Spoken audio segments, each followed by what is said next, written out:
नमस्कार दोस्तों, आज हम एडोटेरिया का सेट नंबर 3 करने जा रहे हैं 67 बीपीएससी का। ठीक है दोस्तों, तो आइए शुरू करते हैं। इसके हमने 2 सेट कर चुके हैं, सेट नंबर 1 और सेट नंबर 2। ये सेट नंबर 3 है।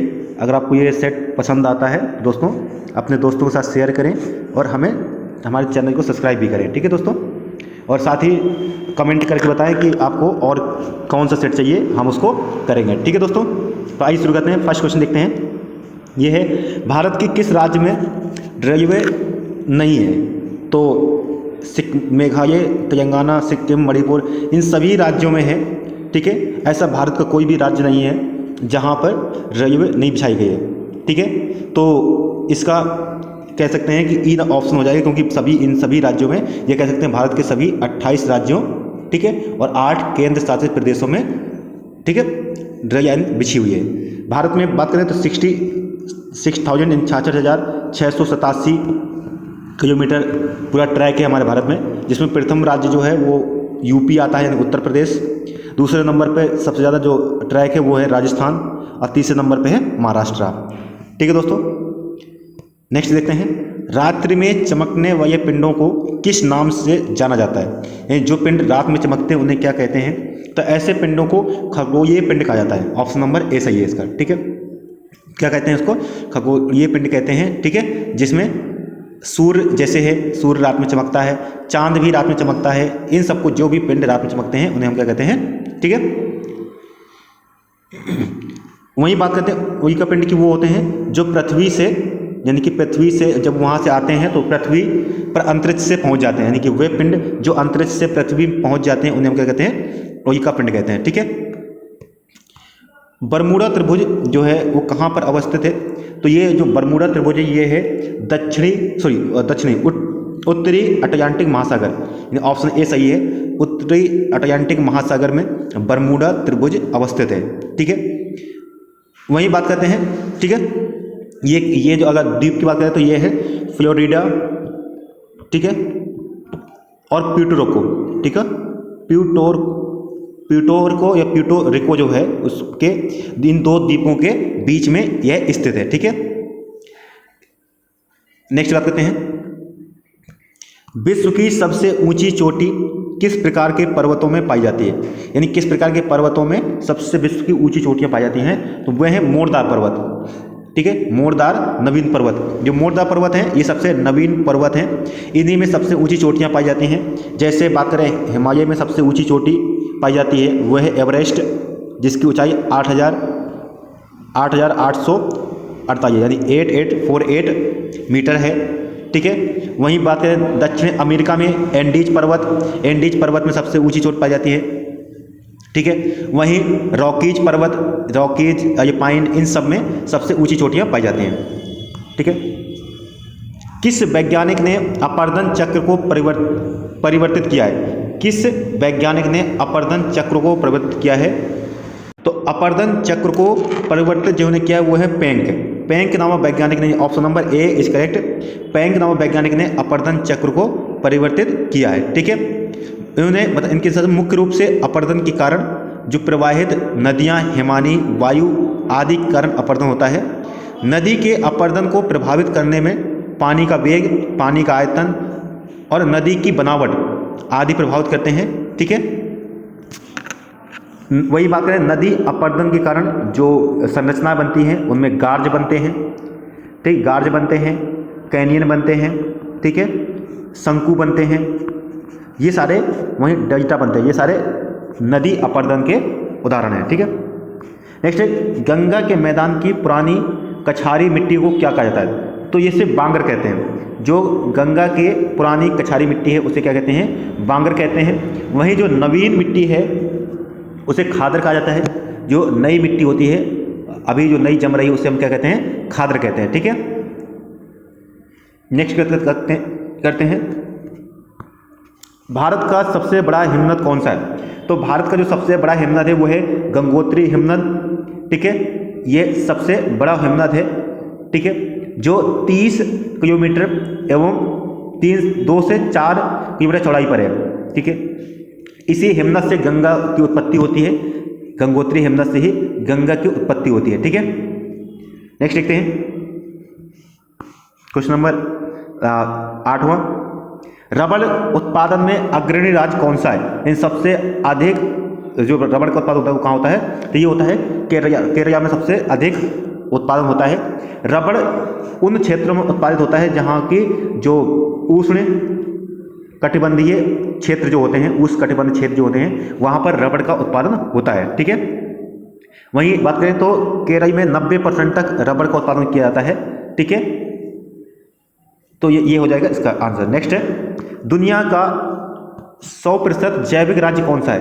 तो दुनिया का 100% जैविक राज्य जो है उसमें से भारत का सिक्किम राज्य, जो हमारा देश का सिक्किम राज्य है, ये सबसे यानी कि दुनिया का 100% जैविक राज्य है।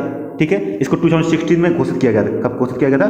2016 में इसे घोषित किया गया था। ठीक है, वहीं 18 जनवरी 2016 को प्रधानमंत्री नरेंद्र मोदी ने गंगटोक एग्री समिट में इसकी घोषणा की थी, यानी कि गंगटोक एग्री समिट में इसकी घोषणा की गई थी। ठीक है, वहीं 2003 में सिक्किम ने जो जैविक कृषि अपनाने की घोषणा की थी आधिकारिक रूप से। ठीक है, नेक्स्ट है, नार्वेस्टर की उत्पत्ति कहाँ होती है जिसका सबसे अधिक असर पूर्वी बिहार में देखा जाता है?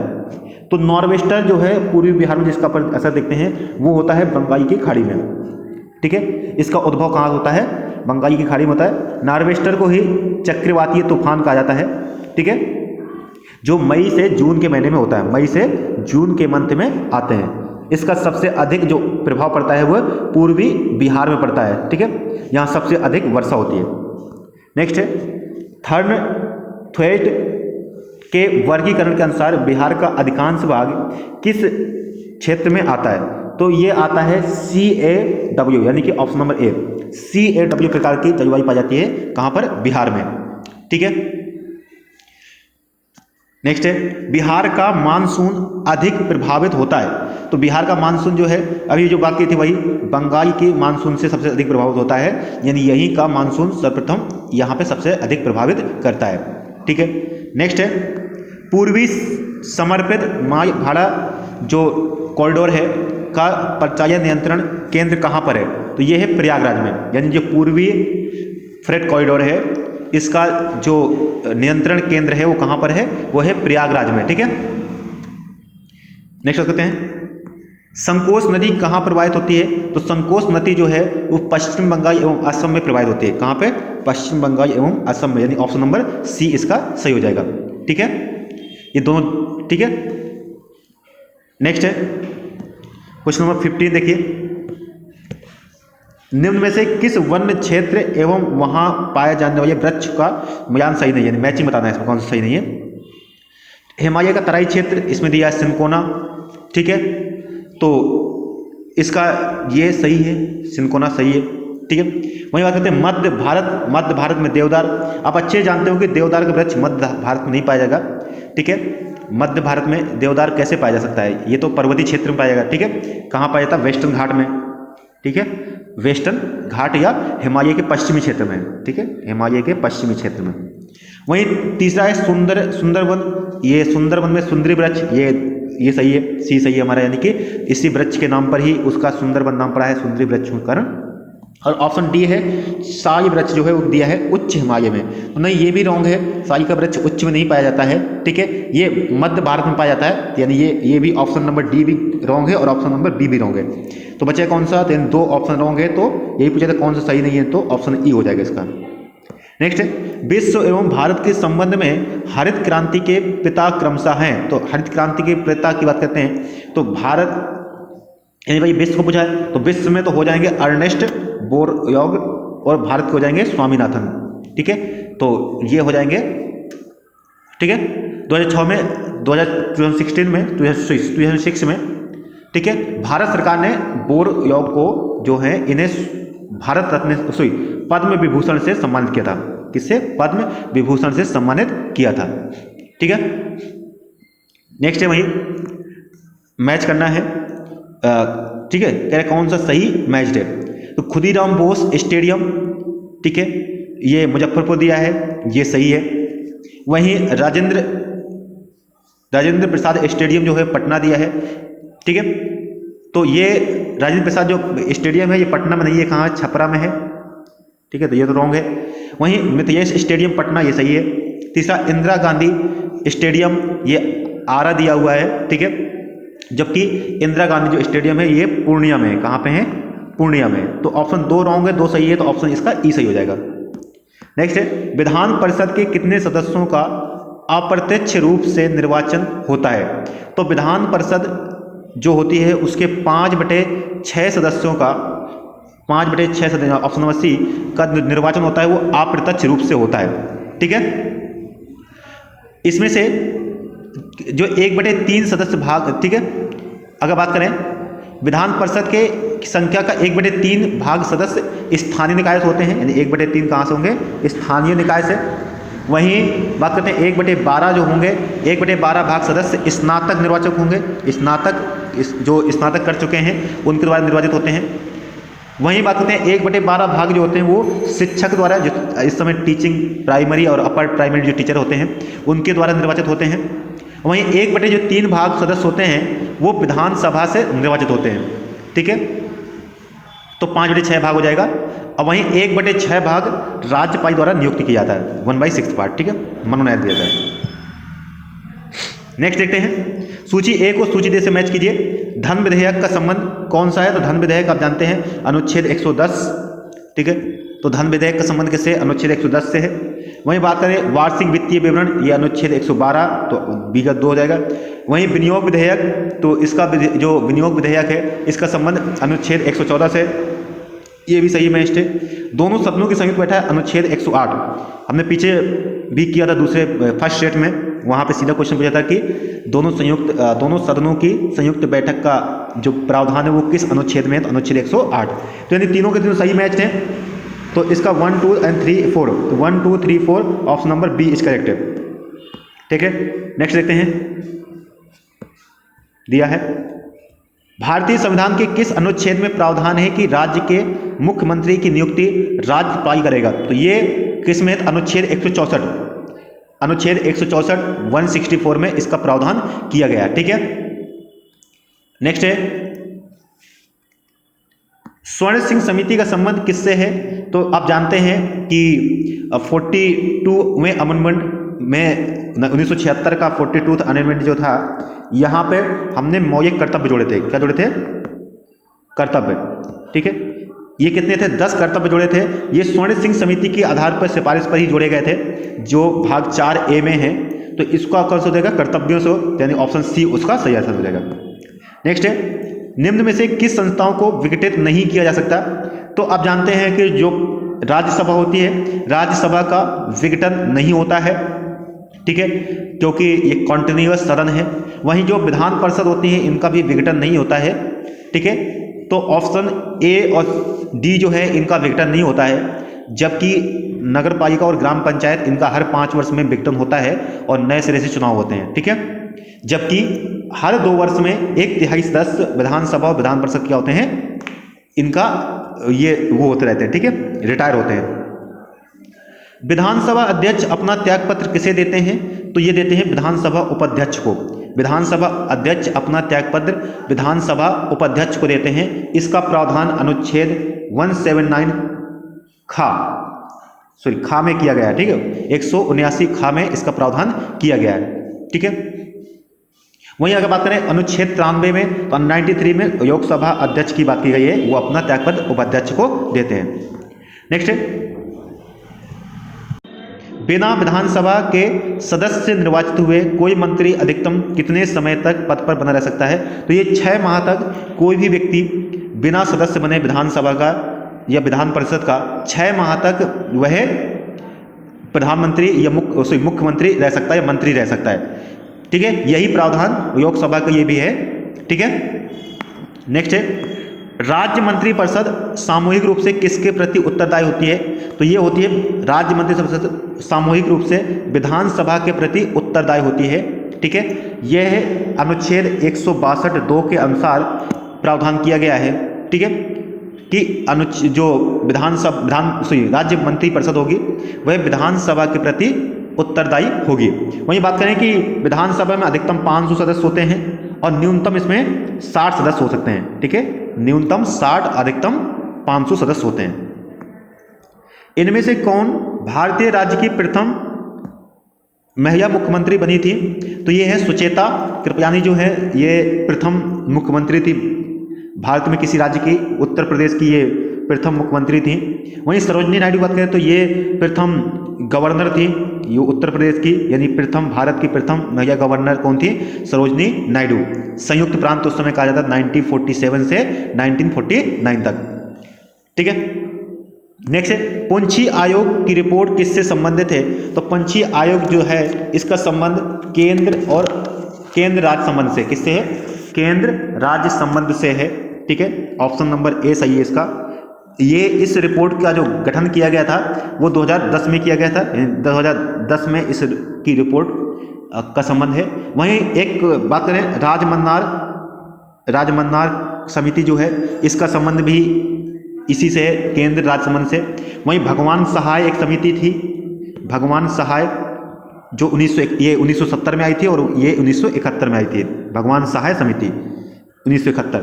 वहीं सरकारिया आयोग जो 1983 में आया था, इसका संबंध भी किससे है? केंद्र राज्य संबंध से ही है। तो ऑप्शन नंबर इसका ए सही है। ठीक है, नेक्स्ट देखते हैं श्रम को किस सूची के अंतर्गत रखा गया है? तो जो श्रम है वो समवर्ती सूची के अंदर आता है। ठीक है, समवर्ती सूची, ठीक है, को समवर्ती सूची में रखा गया है, 7वीं अनुसूची की समवर्ती सूची में। इसमें राज्य और केंद्र दोनों कानून बना सकते हैं। ठीक है, नेक्स्ट बात करते हैं ट्रेजरी बजट कितने दिनों ये जारी किया जाता है? जो ट्रेजरी बजट होते हैं, ठीक है, इसको आरबीआई द्वारा भारत सरकार की तरफ से जारी किया जाता है। ठीक है, भारत सरकार की तरफ से जारी किया जाता है और यह 91 दिन, 182 दिन और 364 दिन, इन तीनों दिनों पर जारी किया जा सकता है। तो इसका ऑप्शन ई हो जाएगा, क्योंकि 91 दिन का ट्रेजरी भी होता है, 182 दिन का भी होता है और 364 दिन का होता है। यह सिर्फ केंद्र सरकार जारी कर सकती है, राज्य सरकारों को जारी करने का अधिकार नहीं होता है। ठीक है, फिर नेक्स्ट यह है अंतरराष्ट्रीय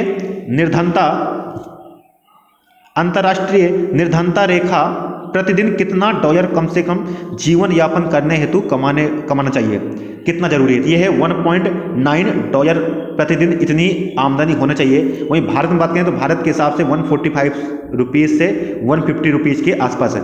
प्रतिदिन इतनी आमदनी होनी चाहिए ताकि दैनिक जीवन निर्वाह किया जा सके। यह विश्व बैंक के द्वारा बताया गया है। ठीक है, नेक्स्ट बात करते हैं स्वामित्व योजना का संबंध निम्न में से किससे है? तो जो स्वामित्व योजना है ये इसका संबंध है ग्रामीण क्षेत्रों में संपत्तियों के स्वामियों का पंजीकरण। जो ग्रामीण क्षेत्र के भूस्वामी हैं उनकी भूमि का सर्वेक्षण किया जाएगा और उसके बाद उसे उनके नाम किया जाएगा। ठीक है, तो ये भूमि से संबंधित है, ग्रामीण भूमि से। वही है आर्थिक सर्वेक्षण 2020-21 के अनुसार भारत के सर्वाधिक प्रति व्यक्ति वाले राज्यों संघ राज्य क्षेत्रों का सही क्रम है। तो सबसे अधिक जो प्रति व्यक्ति आय है वो गोवा की है, दूसरे नंबर पे सिक्किम की है और तीसरे नंबर पे मिजोरम की है। तो गोवा, सिक्किम और मिजोरम। वहीं बिहार की प्रति व्यक्ति आय जो है वो सबसे कम है, तो बिहार की प्रति व्यक्ति आय सबसे कम है। ठीक है, नेक्स्ट है कृषि जनगणना 2015 के अनुसार भारत में भूजोतों का औसत आकार कितना है? तो भारत में जो भूजोत है वो 2.66 एकड़ है। ठीक है, भारत में 2.66 एकड़ भूजोत आकार है। यह अगर बात करें तो अमेरिका में यह जो आंकड़ा है वो 145 एकड़ का है और वहीं कनाडा में बात करें तो 235 एकड़ का है। भारत में कितना है? 2.66 एकड़, जो बहुत ही कम है। नेक्स्ट वित्त आयोग के संदर्भ में निम्न कथनों में से कौन सा सही है? तो प्रथम कथन दिया है कि वित्त आयोग का प्रावधान अनुच्छेद 280 के तहत किया जाता है, ये सही है। अनुच्छेद 280 के तहत ही वित्त आयोग का गठन किया जाता है, ये बहुत इंपॉर्टेंट है, बहुत सारे एक बार पूछा गया है। दूसरा यह है कि संघ और राज्यों के बीच करों की शुद्ध आगमों का वितरण किया जाता है, ये भी सही है। राज्यों को सहमतता अनुदान, तो ये सिद्धांत का निर्माण करता है, तो ये भी है कि किसी राज्य को कितना अनुदान दिया जाएगा, ये भी इसका भी प्रावधान कौन करता है? तो वित्त आयोग करता है। यानी 1, 2 और 3 तीनों सही है, इसमें कोई ऑप्शन नहीं दिया है, तो option number E is correct है। ठीक है। नेक्स्ट देखते हैं, कह रहा है कि निजी अर्थव्यवस्था का संबंध किससे है, तो ये समुद्री संसाधनों से इसका संबंध है। ठीक है, विश्व बैंक ने बताया है कि निजी अर्थव्यवस्था क्या है, जीविका उपार्जन का सबसे अच्छा साधन हो सकता है, जो महासागरीय परिस्थिति तंत्र के स्वास्थ्य में सुधार के साथ साथ समृद्धि भी करने में सहायक हो सकता है। नेक्स्ट है, भारत में कब तक औसत अनुमानित आयु 70 वर्ष करने का टारगेट है, तो ये है 2025 तक भारत सरकार ने तय किया है कि जन्म के समय औसत अनुमानित आयु जो हो वो 67.5 से बढ़ा करके 70 वर्ष करना का टारगेट है। ठीक है, इसे राष्ट्रीय स्वास्थ्य नीति में रखा गया है, राष्ट्रीय स्वास्थ्य नीति में। ठीक है, नेक्स्ट है, स्वच्छ भारत मिशन के तहत शौचालय निर्माण में कितनी राशि ग्रामीण क्षेत्रों में प्रोत्साहन के रूप में दी जाती है, तो ये दी जाती है 12,000 रुपये। ठीक है, 12,000 रुपये। नेक्स्ट है, जल जीवन मिशन के तहत कब तक हर घर में पानी यानी नल से जल वाटर टैप पहुंचाने का टारगेट रखा गया है, तो ये रखा गया है 2024-25 तक हर घर में टैप के द्वारा यानी कि पाइप के द्वारा पानी पहुंचाने की बात की गई है।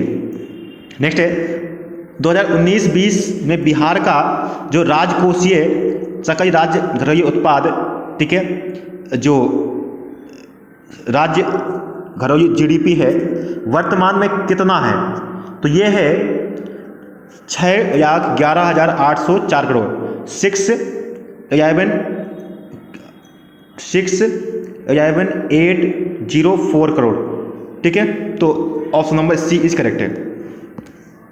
नेक्स्ट है, वहीं अगर थोड़ा सा और बात करें तो बिहार आर्थिक सर्वेक्षण में से जो ये ठीक है प्रति व्यक्ति आय है, प्रति व्यक्ति आय 50,735 रुपये है। ठीक है, वर्तमान मूल्य पर। वहीं स्थिर मूल्य पर बात करें तो ये है 34,413 रुपया। ठीक है, नेक्स्ट देखते हैं, बजट 2020-21 में किस वर्ष का ब्रॉड गेज यानी किस वर्ष तक ब्रॉड गेज जो ट्रैक है का 100% विद्युतीकरण करने का टारगेट रखा गया है, तो 2000 ये रखा गया है 2023 तक 100% विद्युतीकरण किया जाएगा। इसमें क्वेश्चन नंबर 40 रह गया है, ये देखे थे। बजट 2020-21 में लगभग कितने विद्यालयों को आदर्श विद्यालय के रूप में विकसित करने की बात कही गई है, तो ये की गई है 15,000 विद्यालयों को आदर्श के रूप में विकसित किया जाएगा। वहीं 100 नए सैनिक, ठीक है, स्कूल भी ओपन किए जाएंगे, सैनिक स्कूल ओपन किए जाएंगे। ठीक है, इसमें एनजीओ और निजी साझेदारों की साझी से किया जाएगा। वहीं बात करें कि केंद्र शासित प्रदेश, नवगठित केंद्र शासित प्रदेश जो है लद्दाख है, ठीक है, यहाँ पे एक यूनिवर्सिटी बनाने की बात की गई है, यहाँ पर यूनिवर्सिटी बनाने की बात की गई है। वहीं जनजातीय क्षेत्रों में 750 एकलव्य विद्यालय खोलने की बात कही गई है, आवासीय विद्यालय। ठीक है, नेक्स्ट बात करते हैं, 41 हो चुका है। महात्मा गांधी दक्षिण अफ्रीका से कब भारत वापस आए, तो भारत वापस आए थे 9 जनवरी 1915 को। ठीक है, गांधी जी 9 जनवरी 1915 को वहाँ से वापस आए, तभी से 9 जनवरी को प्रवासी भारतीय दिवस, इसलिए 9 जनवरी को प्रवासी भारतीय दिवस के रूप में मनाते हैं। नेक्स्ट देखते हैं 43 क्वेश्चन, प्रांतों में शासन व्यवस्था किस अधिनियम के तहत लागू किया गया था, तो ये किया गया था भारत सरकार अधिनियम 1919, भारत सरकार अधिनियम 1919। इसको, ठीक है, मॉन्टेग्यू चेम्सफोर्ड सुधार भी कहते हैं। क्या कहते हैं इसको? मॉन्टेग्यू चेम्सफोर्ड सुधार भी कहते हैं। वहीं अगर बात करें भारतीय परिषद अधिनियम 1909, इसे भारतीय परिषद अधिनियम 1909 को, ठीक है, जो मुस्लिम थे उनको, ठीक है, पृथक निर्वाचन का प्रावधान किया गया था, पृथक निर्वाचन की शुरुआत की गई थी। ठीक है, वहीं 1919 में ही द्वैध शासन की शुरुआत भी की गई थी। ठीक है, द्वैध शासन की शुरुआत भी भारत सरकार अधिनियम 1919 के द्वारा की गई थी। नेक्स्ट, द इंडियन मुसलमान्स नामक पुस्तक के जो राइटर है वो कौन है, तो ये थे सर विलियम हंटर। ठीक है, कौन थे? हंटर, सर विलियम हंटर जो थे ये इस पुस्तक के रचनाकार थे। नेक्स्ट है, बिहार के गया में भारतीय राष्ट्रीय कांग्रेस के अधिवेशन के समय भारत का गवर्नर जनरल एवं वायसराय कौन था, तो ये थे रीडिंग। उस समय भारत के जो वायसराय थे वो कौन थे? रीडिंग थे, जिस समय बिहार के गया में इसका अधिवेशन हुआ था। बिहार के गया में अधिवेशन हुआ था 1922 में, 1922 को बिहार के गया में इसका अधिवेशन किया गया था। वहीं 1912 में प्रथम अधिवेशन बिहार में बांकीपुर पटना में हुआ था। कहाँ? बांकीपुर पटना में। ठीक है, गया अधिवेशन के समय जो कांग्रेस के अध्यक्ष थे वो कौन थे? चित्तरंजन दास। ठीक है, कौन थे? चित्तरंजन दास। और वहीं बांकीपुर अधिवेशन के समय जो इसके अध्यक्ष थे वो थे कौन? एन मधोईकर। ठीक है, नेक्स्ट है, साइमन कमीशन का भारत में क्यों विरोध हुआ? तो इसका विरोध आप सब जानते हैं कि इस कमीशन में सारे गोरे थे, यानी 6 सदस्यीय कमीशन थी, जिसमें एक भी भारतीय नहीं था। तो इसमें एक भी भारतीय सदस्य नहीं था, इस वजह से इसका विरोध किया गया था। यह कमीशन 1928 में भारत पहुंचा था, 1927 में ब्रिटेन से 1928 में भारत पहुंचा और भारत में इसका कड़ा विरोध किया गया। इसी विरोध के दौरान कई जगह हाथापाई हुई और जो लाजपत राय जी थे, ठीक है, इनकी दुर्घटना में यानी चोट लगने से इनकी मौत हो गई थी कुछ दिन बाद। नेक्स्ट, भारतीय संविधान के मसौदे को तैयार करने के सर्वप्रथम किसकी अध्यक्षता में समिति बनाई गई थी? तो ये बनाई गई थी बाई गंगाधर तिलक की अध्यक्षता में एक समिति का गठन किया गया था। 28 अगस्त 1928 को एक समिति गठित की गई थी जिसमें 8 सदस्य थे। ठीक है, नेक्स्ट देखते हैं,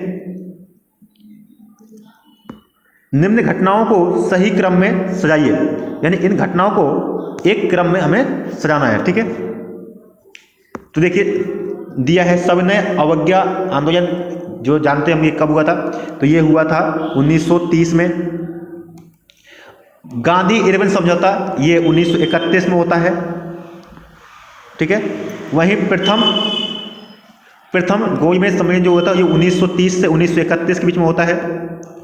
भगत सिंह को फांसी जो है ये 23 मार्च 1931 दी जाती है।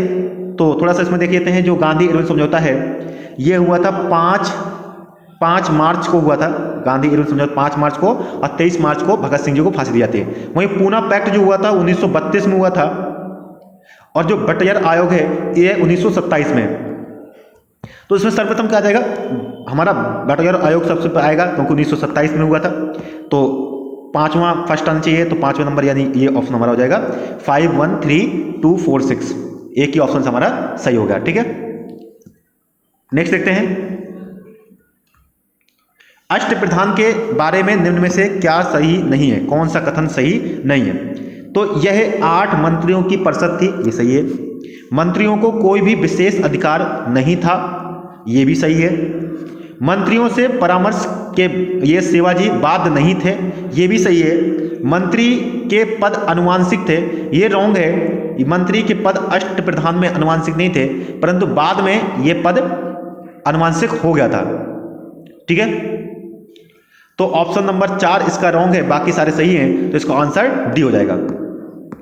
वर्ष 1933 में निम्न में से किसने कहा कि एक राजनीतिक नेता के रूप में महात्मा जी यानी गांधी जी असफल रहे हैं? तो ऐसा किसने कहा था? ठीक है, तो ये सुभाष चंद्र बोस एंड विट्ठल भाई पटेल, इन दोनों ने कहा था। तो ऐसी घोषणा इन्होंने की थी, तो इसका ऑप्शन नंबर ई हो जाएगा। ठीक है, नेक्स्ट है, निम्न में से किसने 1939 में कलकत्ता में तत्वबोधिनी सभा की स्थापना की थी? तो ये इसकी स्थापना की थी देवेंद्र टैगोर ने, देवेंद्रनाथ टैगोर, ये रविन्द्रनाथ टैगोर जी के फादर थे। नेक्स्ट है, निम्न में से कौन युवा बंगाली आंदोलन से संबंधित है? तो ये थे डेरोजियो।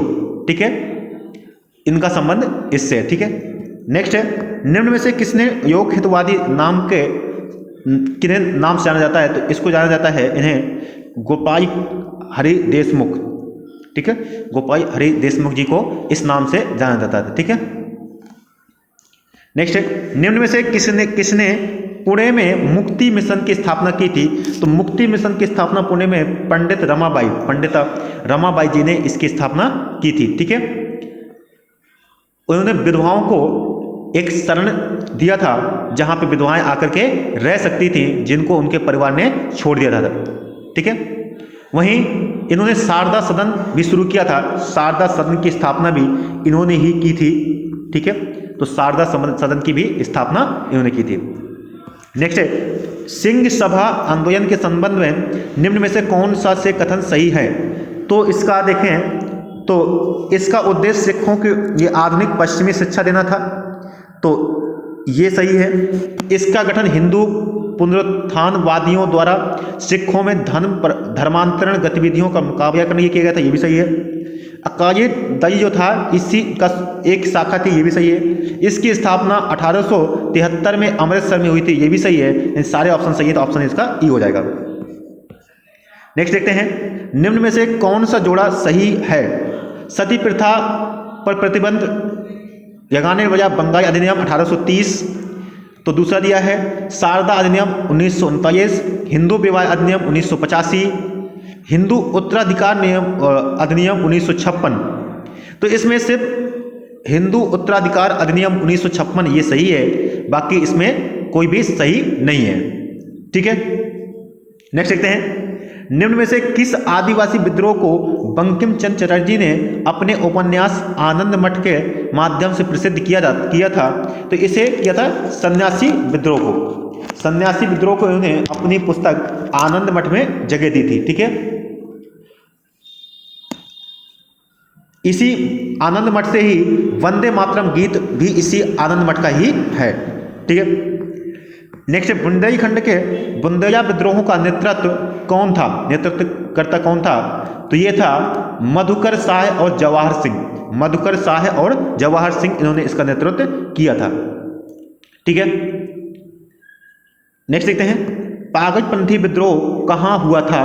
तो यह हुआ था पश्चिम बंगाल में। कहाँ हुआ था? पश्चिम बंगाल में 1813 में हुआ था ये विद्रोह। ठीक है, ये जमींदारों के विरुद्ध में ये विद्रोह था, जिसका 1833 में क्या कर दिया गया? दमन कर दिया गया था। ठीक है, वहीं बात करें कि इसका जो नेतृत्व किया था, ठीक है, इसे करम शाह ने शुरू किया था। किसने शुरू किया था? करम शाह। ठीक है, बाद में उसका जो पुत्र था टीटू मीर, ठीक है, टीटू मीर ने इसमें महत्वपूर्ण भूमिका निभाई थी। नेक्स्ट है, मालवा गुजरात एवं महाराष्ट्र को किस शासक ने प्रथम बार जीता था? तो ये जीता था चंद्रगुप्त मौर्य ने। Option number D, Chandragupta Maurya ने इसको जीता था। ठीक है, नेक्स्ट है, वैदिक गणित का सबसे महत्वपूर्ण पाठ निम्न में से कौन सा है?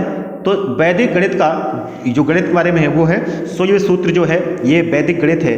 ठीक है, इसके जो रचनाकार है वो बौधायन थे। कौन थे? बौधायन।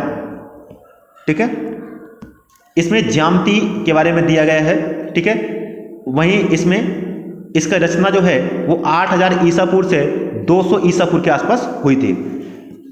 ठीक है, नेक्स्ट देखते हैं, पेरिप्लस ऑफ एरिथ्रियन सी नामक पुस्तक का राइटर कौन है?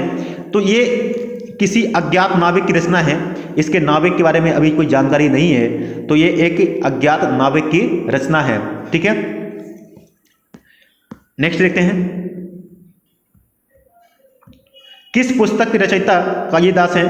तो मुद्रा राक्षस तो नहीं है, मुद्रा, ठीक है, अष्टाध्यायी के आप जानते हैं पाणिनि है। ठीक है, महाभाष्य ये पतंजलि का महाभाष्य है।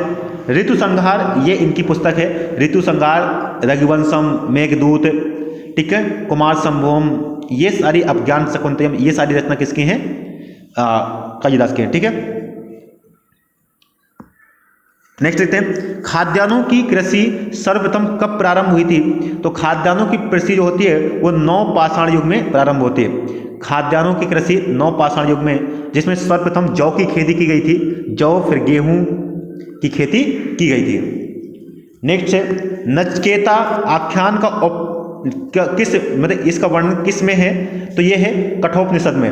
नचकेता आख्यान है, नचकेता की कहानी जो है वो कठोपनिषद में की गई है, ठीक है, जिसमें आचार्य जो यम है, यम ने नचकेत को उपदेश दिया है, ठीक है, किसने, यम ने नचकेत को उपदेश दिया है।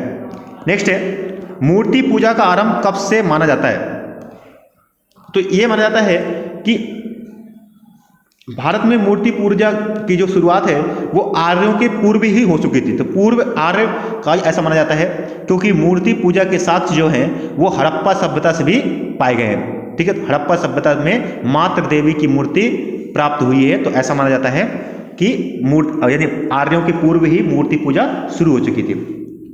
नेक्स्ट है द्वार समुद्रम किस राजवंश की राजधानी थी, तो ये थी होयसल राजवंशों की राजधानी थी द्वार समुद्रम, ठीक है, यह कर्नाटक में स्थित है। नेक्स्ट है अशोक के सहायकों को सर्वप्रथम किसने पढ़ा था, तो ये पढ़ा था जेम्स प्रिंसिप, बहुत ही इंपॉर्टेंट है, जेम्स प्रिंसिप ने सर्वप्रथम इसको पढ़ा था। वहीं बात करें अगर अशोक के सहायक है ये कौन सी भाषा, ये सॉरी यूपी में है तो ब्राह्मी में है, ब्राह्मी खरोष्टी, ब्राह्मी में है, खरोष्टी में है, अरामाइक में है। और वहीं बात करें कौन सी भाषा में है, तो इनके प्राकृतिक भाषा में, ठीक है, प्राकृतिक भाषा में। नेक्स्ट है तारीखे शेरशाही की रचना किस शासक के समय हुई थी, तो तारीखे शेरशाही की रचना अकबर के समय हुई थी, ठीक है, तारीखे शेरशाही की रचना अकबर के आदेश पर अब्बास खां शेरवानी ने की थी, अब्बास खां शेरवानी ने इसकी रचना की थी, ठीक है।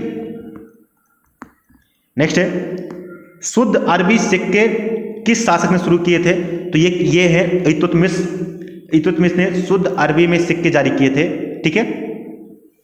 नेक्स्ट है दीवाने अमीर कोही का संबंध किससे है, तो दीवाने अमीर कोही का संबंध कृषि विभाग से है, ठीक है, इसको मोहम्मद बिन तुगलक ने नियुक्त किया था, इसकी स्थापना की थी दीवाने अमीर कोही, ठीक है। नेक्स्ट है पाल साम्राज्य की स्थापना का श्रेय किसे दिया जाता है, तो ये दिया जाता है गोपाल को, ठीक है, इन्होंने 750 से 770 तक राज्य किया, इन्होंने ही यहाँ स्थापना की थी, ठीक है। नेक्स्ट है ये बात करें तो जो पाली साम्राज्य था ये बौद्ध धर्म का बहुत ही महत्वपूर्ण केंद्र भी था, इन्होंने बौद्धों के ये विक्रम संवत, ठीक है, विक्रम संवत की स्थापना किसने की थी, धर्मपाल ने की थी, ठीक है। नेक्स्ट बात करते हैं क्वेश्चन नंबर 73, निम्न में से किसे मध्यकालीन यात्रियों का राजकुमार कहा जाता है, तो ये कहा जाता है मार्को पोलो को, ठीक है, मार्को पोलो ही प्रथम व्यक्ति था जिससे यात्रियों का राजकुमार कहा जाता है। यह वेनिस का निवासी था, कहाँ का था, वेनिस का निवासी था जो 13वीं सदी में भारत आया था, 13वीं सदी में भारत आया था। तूतीनामा किस चित्रकार की प्रमुख कृति है, तो तूतीनामा जो है वो दशवंत की प्रथम कृति है, ठीक है, दशवंत जो थे अकबर के चित्रकार थे और इन्हीं की जो रचना है चित्र है वो किसका है, दशवंत का, ठीक है। नेक्स्ट है निम्न में से किसने शेरे अकबर नाम से उपनिषदों का फारसी में अनुवाद कराया, तो अकबर, आप जानते हैं अकबर ने ही शेरे अकबर नाम से इसका फारसी से हिंदी में अपना अनुवाद कराया था, ठीक है, और इसका अनुवाद किया किसने था, तो दारा शिकोह ने, ठीक है, दारा शिकोह ने इसका हिंदी में अनुवाद किया था, करवाया किसने था, तो अकबर ने, और किया किसने था, तो वो किया था दारा शिकोह ने, ठीक है। तो दोस्तों ये 75 क्वेश्चन हो गया हमारे, ठीक है। नेक्स्ट 75 हम दूसरे वीडियो में करेंगे। अगर आपको ये वीडियो पसंद आया है तो कृपया करके इसे शेयर करें अपने दोस्तों के साथ। धन्यवाद, जय हिंद, और सब्सक्राइब भी करें। थैंक यू दोस्तों।